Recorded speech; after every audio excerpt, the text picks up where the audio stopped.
사랑하는 성도님들, 오늘도 또 한 번 통장 잔고를 확인하며 한숨 쉬셨습니까? 매달 들어오는 수입은 그대로인데 나가는 돈은 점점 늘어나고 노후 준비는 막막하기만 하고 자녀들 뒷바라지는 끝이 보이지 않는 이 시간. 정말 그렇지 않습니까? 열심히 살아왔는데 왜 이렇게 재정적으로 힘든지, 하나님은 정말 나를 사랑하시는지 의심이 들 때가 있으시죠?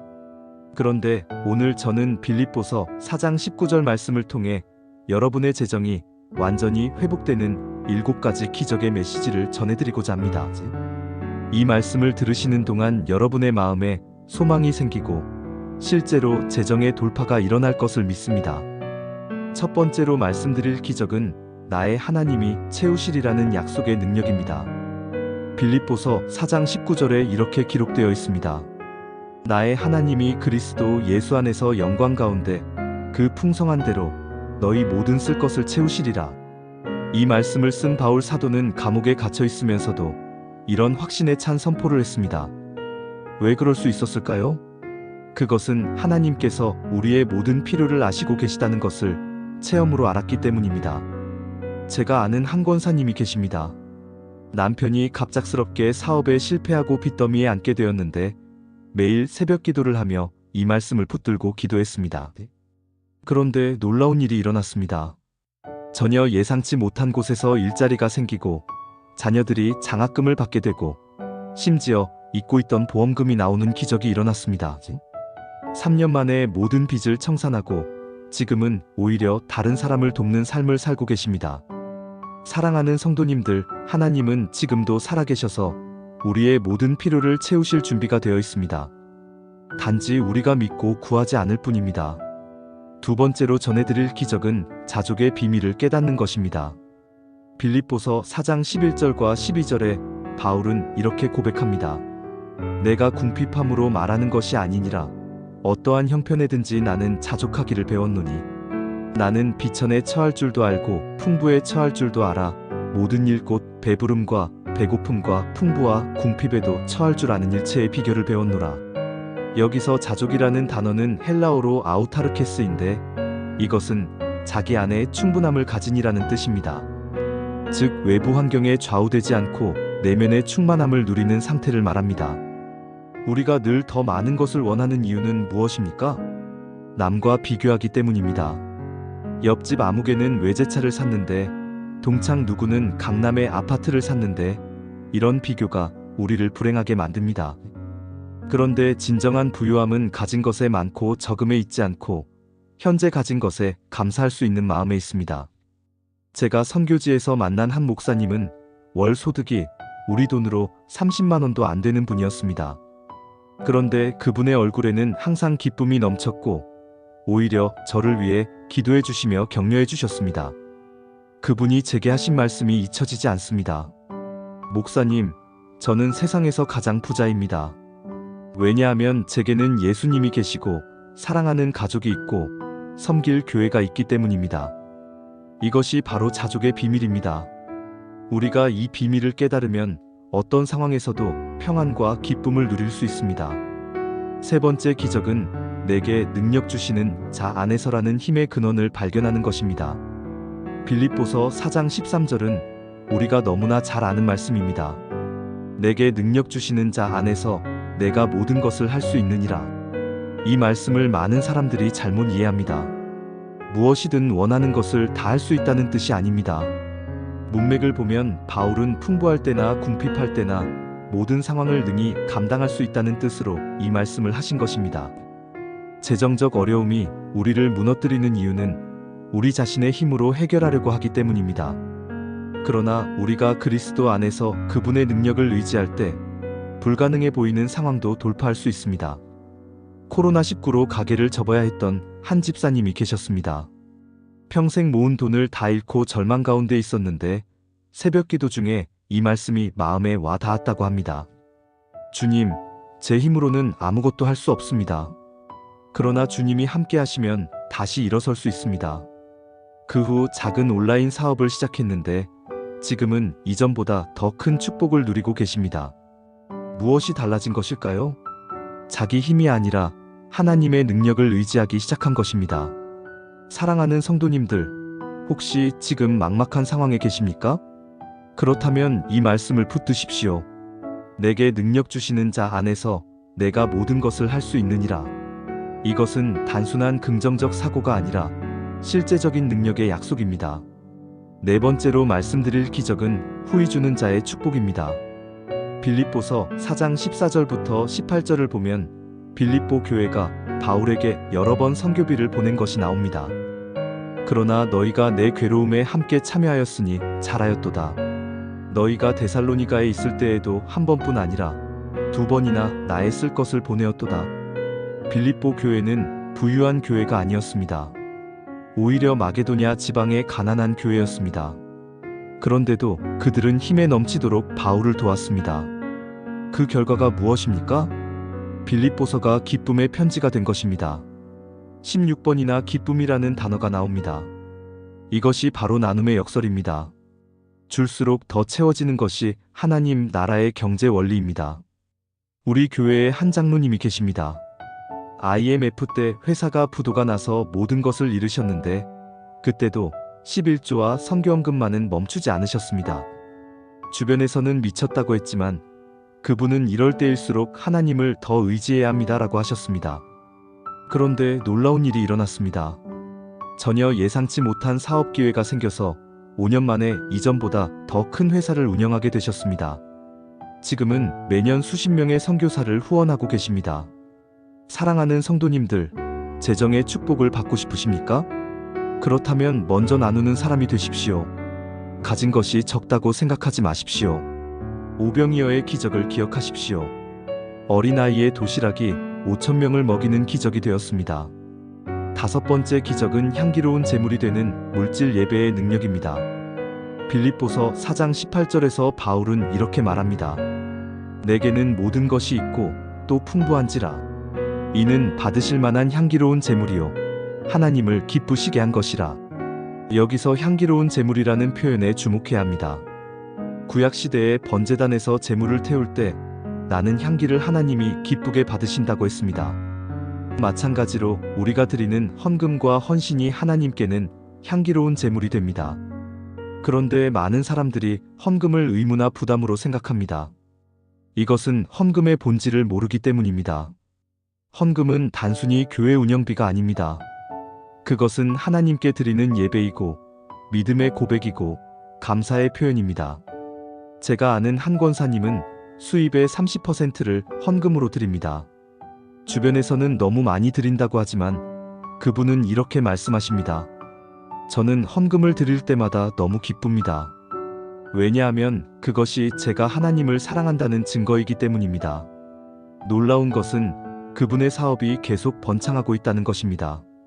하나님께서 기쁘게 받으시는 헌금에는 반드시 축복이 따릅니다. 말라기 3장 10절의 말씀을 기억하십시오. 만군의 여호와가 이르노라 너희의 온전한 11조를 창고에 들여 나의 집에 양식이 있게 하고 그것으로 나를 시험하여 내가 하늘문을 열고 너희에게 복을 쌓을 곳이 없도록 붙지 아니하나 보라. 이것은 하나님의 도전입니다.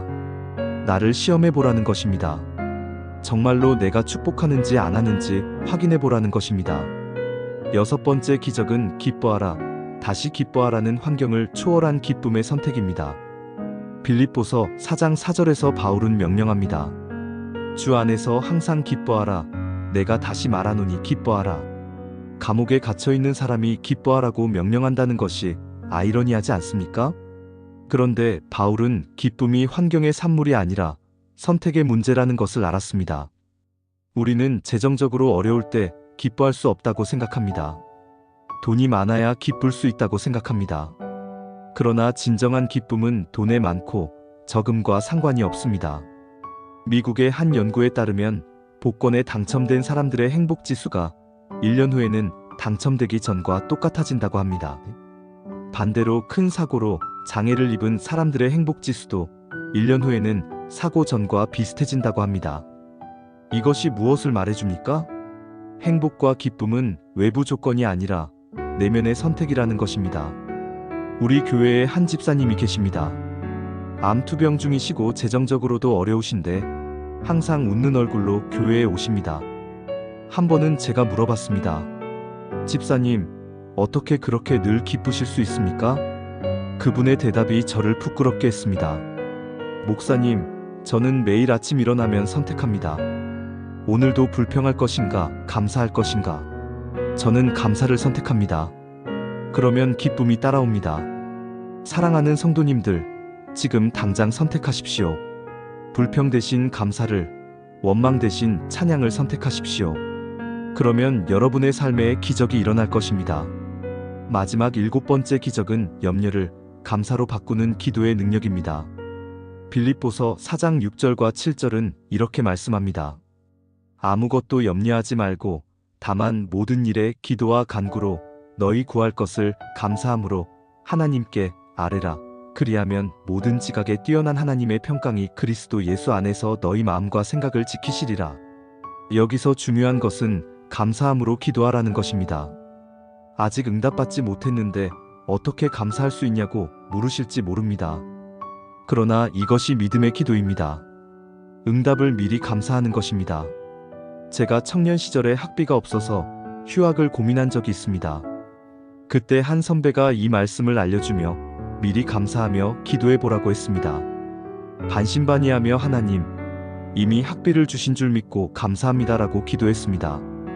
그런데 일주일 후에 전혀 예상치 못한 장학금 소식을 들었습니다. 그 후로 저는 무엇을 구하든지 먼저 감사하며 기도합니다. 하나님, 이미 응답하신 줄 믿고 감사합니다. 이것이 기적을 일으키는 기도의 비밀입니다. 한 가지 더 중요한 것은 염려를 구체적인 기도 제목으로 바꾸는 것입니다. 막연히 돈 좀 주세요가 아니라 이번 달 월세 50만 원이 필요합니다. 이렇게 구체적으로 기도하십시오. 하나님은 구체적인 기도에 구체적으로 응답하십니다. 우리 교회 한 청년이 있었습니다.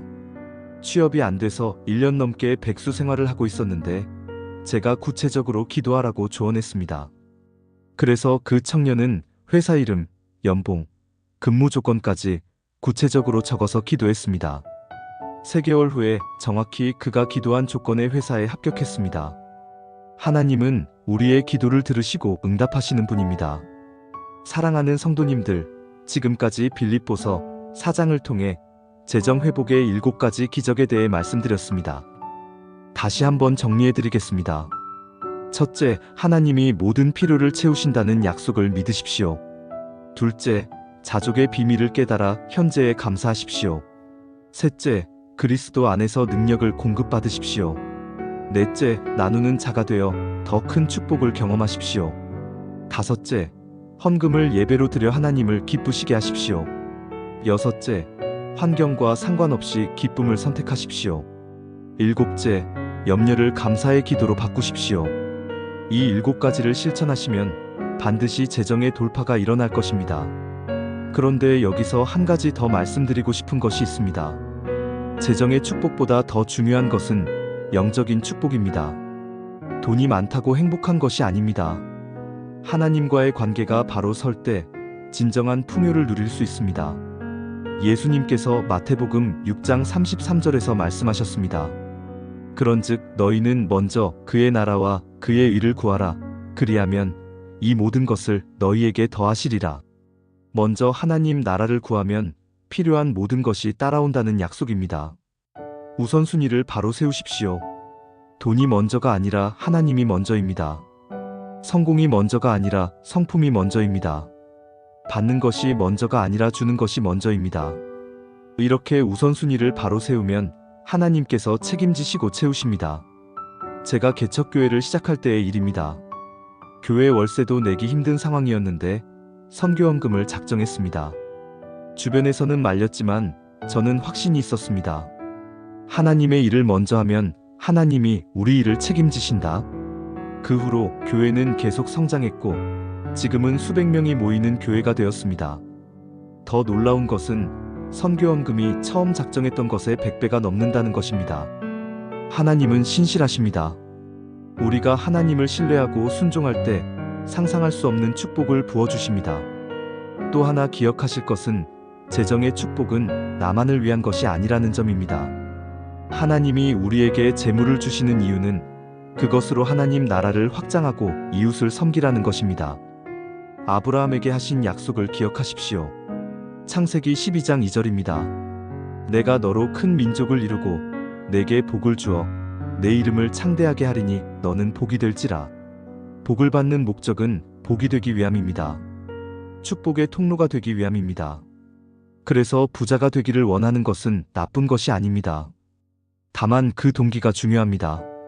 자기만을 위한 부자가 아니라 나눔의 부자, 섬김의 부자가 되어야 합니다. 미국에 한 기업가가 있었습니다. 젊어서부터 나는 많은 돈을 벌어서 하나님 나라를 위해 쓰겠다고 기도했습니다. 그는 성공한 후 재산의 90%를 기부하며 살았습니다.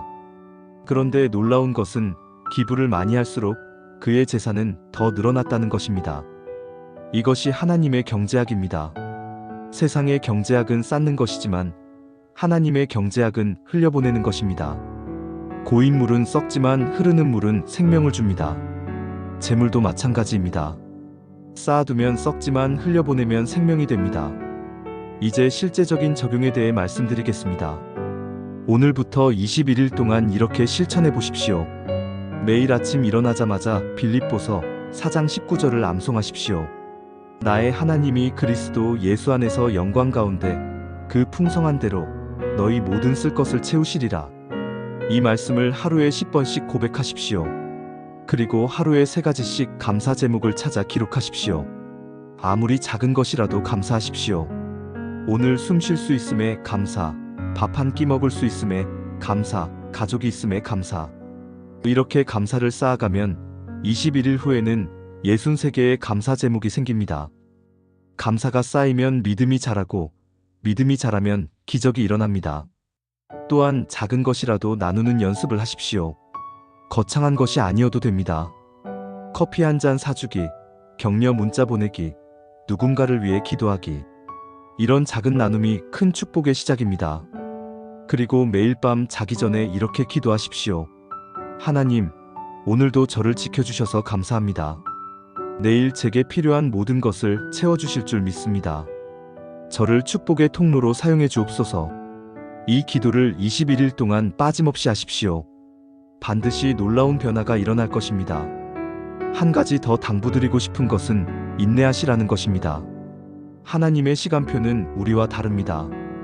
우리는 당장 내일 복권에 당첨되기를 원하지만 하나님은 우리의 인격이 준비될 때까지 기다리십니다. 요셉을 보십시오. 꿈을 받고 13년을 기다렸습니다.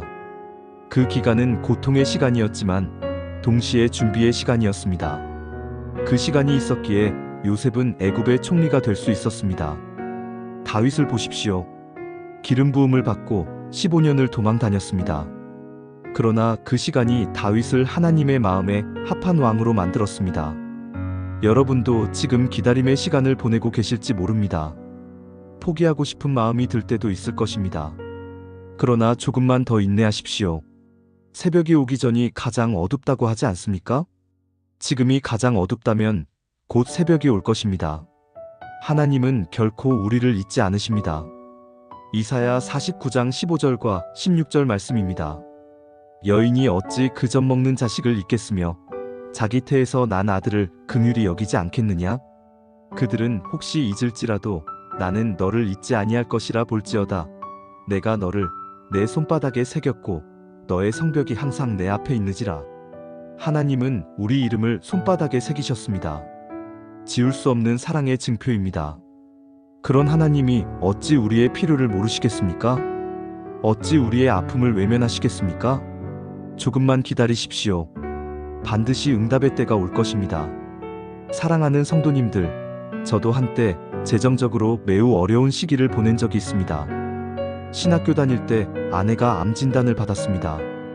치료비는 산더미같이 쌓이는데 수입은 없었습니다. 정말 하나님이 살아계신가 의심이 들 정도였습니다. 그때 저를 붙들어 준 것이 바로 빌립보서 4장 19절 말씀이었습니다. 매일 이 말씀을 붙들고 기도했습니다. 하나님, 주님이 채우신다고 약속하셨습니다. 저는 그 약속을 믿습니다. 그런데 정말 기적이 일어났습니다. 어떤 분이 익명으로 병원비를 다 지불해 주신 것입니다. 나중에 알고 보니 저희 교회 한 장로님이셨습니다. 그분도 젊었을 때 비슷한 어려움을 겪었는데 누군가의 도움을 받았다고 하셨습니다. 그래서 이제는 자기가 누군가를 돕는 차례라고 하셨습니다. 이것이 하나님 나라의 선순환입니다. 받은 사람이 주는 사람이 되고 도움받은 사람이 돕는 사람이 되는 것입니다. 여러분도 지금은 받는 때일지 모르지만 곧 주는 때가 올 것입니다. 그때를 기대하며 준비하십시오. 또 하나 중요한 것은 재정 관리의 지혜를 배우는 것입니다. 하나님이 축복을 주셔도 우리가 관리를 잘못하면 물이 새는 독에 붙는 것과 같습니다. 잠언 21장 20절 말씀입니다. 지혜 있는 자의 집에는 귀한 보배와 기름이 있으나 미련한 자는 이것을 삼켜버리느니라. 지혜로운 사람은 저축하고 계획하지만 미련한 사람은 있는 대로 다 써버립니다. 수입의 10%는 반드시 저축하십시오. 그리고 불필요한 지출을 줄이십시오. 충동 구매를 하지 마시고 카드 빚을 지지 마십시오. 작은 것 같지만 이런 습관이 쌓이면 큰 차이를 만듭니다. 한 집사님이 제게 간증한 내용입니다. 매달 적자에 시달리다가 가계부를 쓰기 시작했답니다. 그런데 불필요한 지출이 너무 많다는 것을 발견했습니다. 커피값, 택시비, 충동 구매한 옷들, 이런 것들을 줄이니 매달 100만 원 이상이 절약되었다고 합니다. 그 돈으로 빚을 갚고 저축을 시작했습니다. 3년 후에는 전세 자금을 마련할 수 있었습니다. 큰 돈이 들어와야만 부자가 되는 것이 아닙니다. 작은 것을 잘 관리하는 사람이 큰 것도 잘 관리합니다.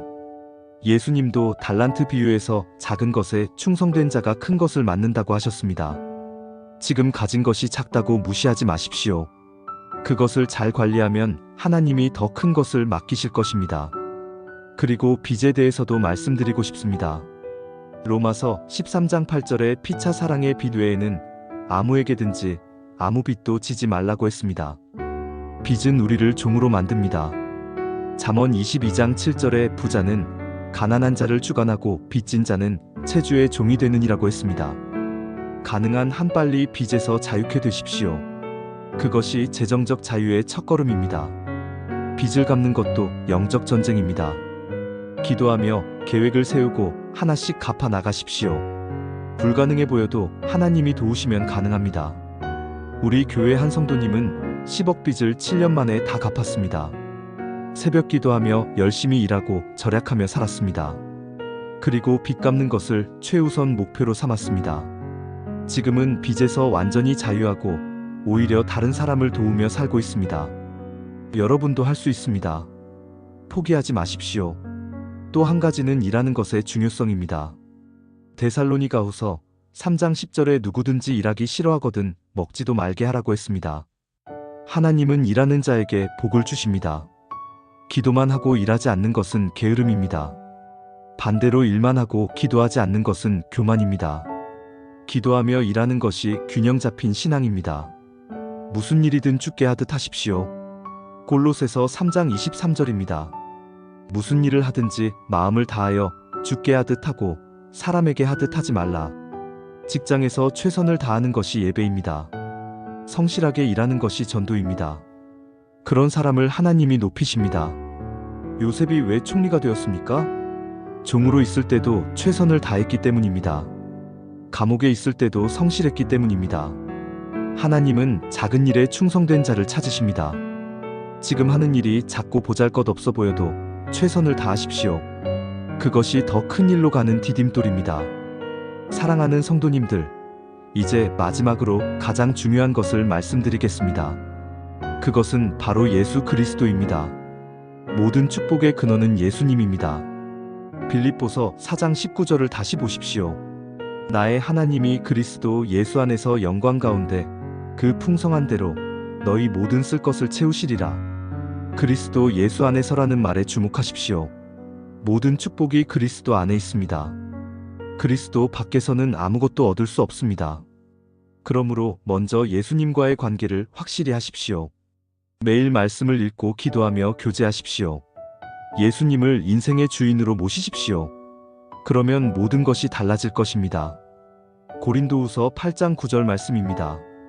우리 주 예수 그리스도의 은혜를 너희가 알거니와 부요하신 이로써 너희를 위하여 가난하게 되심은 그의 가난함으로 말미암아 너희를 부유하게 하려 하심이라. 예수님이 가난하게 되신 이유는 우리를 부유하게 하시기 위함입니다. 이 놀라운 은혜를 기억하십시오. 우리가 부유한 것은 우리의 노력 때문이 아니라 예수님의 은혜 때문입니다. 그러므로 교만하지 마시고 항상 겸손하십시오. 받은 은혜를 기억하고 감사하십시오. 그리고 그 은혜를 다른 사람과 나누십시오. 이것이 축복받은 자의 삶입니다. 사랑하는 성도님들, 오늘 이 말씀을 듣고 계신 분 중에 아직 예수님을 영접하지 않으신 분이 계십니까? 지금이 기회입니다. 예수님을 영접하십시오. 그분이 여러분의 모든 필요를 채우실 것입니다. 영적인 필요뿐 아니라 육적인 필요까지도 책임지실 것입니다. 이미 예수님을 믿는 분들은 더욱 깊은 관계로 나아가십시오. 형식적인 신앙이 아니라 살아있는 신앙을 가지십시오. 매일 예수님과 동행하는 삶을 사십시오. 그것이 진정한 부유함입니다. 이제 정말 마무리하겠습니다. 오늘 제가 전한 7가지 기적의 메시지를 꼭 기억하십시오. 하나님의 공급하심을 믿으십시오. 자족하는 마음을 가지십시오. 그리스도의 능력을 의지하십시오. 후히 주는 자가 되십시오. 헌금을 향기로운 제물로 드리십시오. 기쁨을 선택하십시오. 염려를 감사의 기도로 바꾸십시오. 이 7가지를 21일 동안 실천해 보십시오. 반드시 놀라운 변화가 일어날 것입니다. 하나님은 신실하십니다. 약속하신 것을 반드시 이루십니다. 여러분의 재정이 회복되고 넘치는 축복을 누리게 될 것입니다. 그러나 더 중요한 것은 하나님과의 관계가 회복되는 것입니다. 그것이 모든 축복의 시작입니다. 사랑하는 성도님들, 혹시 이 영상이 도움이 되셨다면 좋아요와 구독 부탁드립니다. 그리고 댓글로 여러분의 기도 제목을 나눠주시면 함께 기도하겠습니다. 특히 재정적인 어려움을 겪고 계신 분들은 꼭 댓글을 남겨주십시오. 하나님이 여러분 한 분 한 분을 아시고 사랑하십니다. 반드시 응답하시고 축복하실 것입니다. 이제 기도로 마치겠습니다. 사랑하는 하나님 아버지, 오늘도 귀한 말씀으로 저희를 만나주시니 감사합니다. 빌립보서 4장 19절 말씀대로 그리스도 예수 안에서 영광 가운데 그 풍성한 대로 저희의 모든 쓸 것을 채워주실 줄 믿습니다. 이 시간 이 말씀을 듣고 계신 모든 성도님들을 기억하여 주옵소서. 특별히 재정적인 어려움으로 잠 못 이루는 밤을 보내는 분들을 위해 기도합니다. 월세 걱정, 생활비 걱정, 자녀 교육비 걱정으로 무거운 짐을 지고 있는 분들의 짐을 가볍게 해주옵소서. 주님, 먼저 저희가 자족하는 마음을 갖게 하옵소서. 바울처럼 어떤 형편에서도 감사할 수 있는 믿음을 주시고 현재 가진 것에 만족하며 기뻐할 수 있는 마음을 허락하여 주옵소서. 남과 비교하지 않고 주님이 주신 분복에 감사하게 하옵소서. 또한 주님, 저희에게 나눔의 마음을 주옵소서. 가진 것이 적어도 나누는 손이 되게 하시고 오병이어의 기적처럼 작은 것도 주님 손에 들이면 크게 사용되는 것을 경험하게 하옵소서. 받는 손이 아니라 주는 손이 되어 더 큰 축복의 통로가 되게 하옵소서. 아버지 하나님, 저희의 염려를 다 아십니다. 내일 무엇을 먹을까, 무엇을 마실까, 무엇을 입을까 하는 염려들을 주님께 맡깁니다. 공중의 새도 먹이시고 들의 백합화도 입히시는 주님께서 하물며 주님의 자녀인 저희를 돌보시지 않겠습니까? 모든 염려를 감사로 바꾸어 주님께 아뢰오니 주님의 평강으로 저희 마음과 생각을 지켜주옵소서. 특별히 빚의 무게에 눌려있는 분들을 위해 기도합니다. 그 무거운 짐을 벗을 수 있는 길을 열어주시고 지혜로운 재정 관리를 통해 빚에서 자유케 되는 날이 속히 오게 하옵소서. 또한 일자리를 구하는 분들을 위해 기도합니다. 적합한 일자리를 예비하여 주시고 그 일을 통해 주님께 영광 돌리며 가정을 돌볼 수 있게 하옵소서. 은퇴 후 노후를 걱정하는 분들에게도 주님의 특별한 은혜를 베풀어 주옵소서. 질병으로 인한 의료비 부담을 가진 분들의 필요도 채워 주옵소서. 치료의 하나님 여호와 라파가 되셔서 몸의 질병도 고쳐주시고 경제적인 부담도 덜어주옵소서. 필요한 모든 의료비가 채워지게 하시고 건강을 회복시켜 주옵소서. 사업하는 분들을 위해서도 기도합니다. 코로나 이후 어려워진 경제 상황 속에서도 새로운 돌파구를 열어주시고 정직하고 성실한 경영을 통해 번창하게 하옵소서.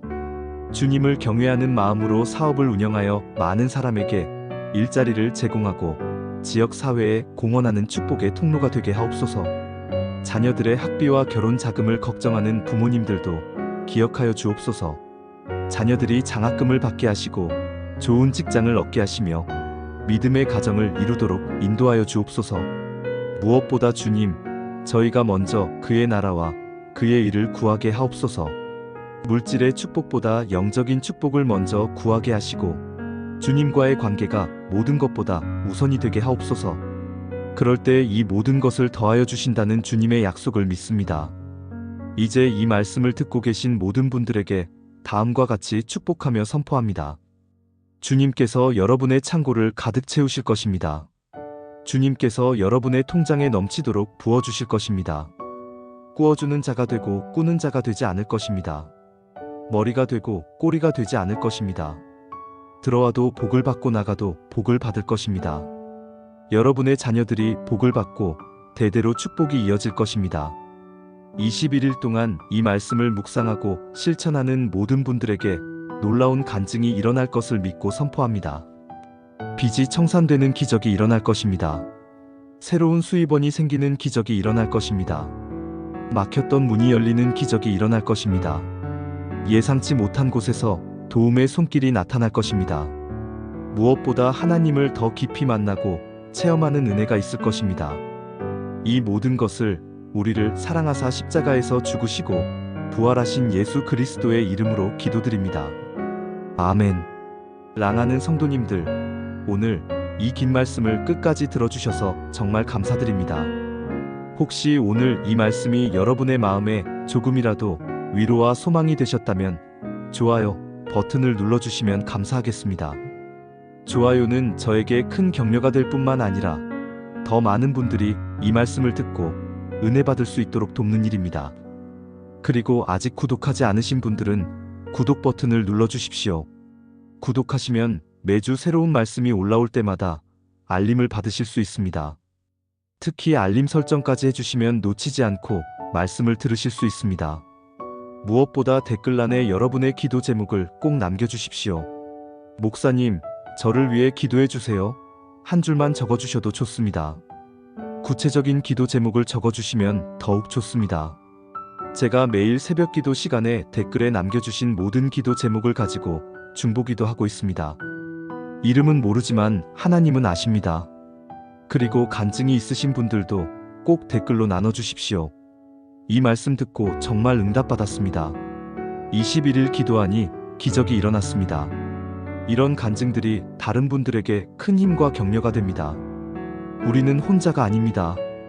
믿음의 공동체입니다.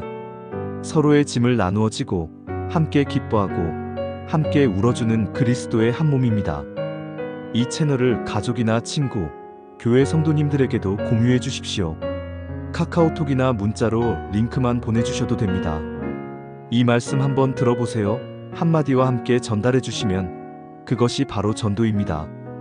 특히 경제적으로 어려움을 겪고 있는 분들에게 이 영상을 꼭 전해 주십시오. 누군가에게는 이 말씀이 삶을 바꾸는 전환점이 될 수 있습니다. 다음 주에는 하나님이 주시는 7가지 평안의 선물이라는 주제로 찾아뵙겠습니다. 불안과 두려움으로 잠 못 이루는 분들을 위한 특별한 말씀을 준비하고 있습니다. 꼭 기대해 주십시오. 저는 여러분을 위해 매일 기도합니다. 비록 얼굴은 모르지만 이 영상을 통해 만난 모든 분들을 위해 중보합니다. 주님, 지금 이 영상을 보고 계신 한 영혼을 축복하여 주옵소서. 여러분도 저를 위해 기도해 주십시오. 더 좋은 말씀으로 여러분을 섬길 수 있도록 성령의 기름 부으심이 마르지 않도록 기도해 주십시오. 사랑합니다. 축복합니다. 우리 주 예수 그리스도의 은혜와 하나님 아버지의 사랑과 성령님의 교통하심이 이 말씀을 들으신 모든 분들과 함께 하시기를 축원합니다.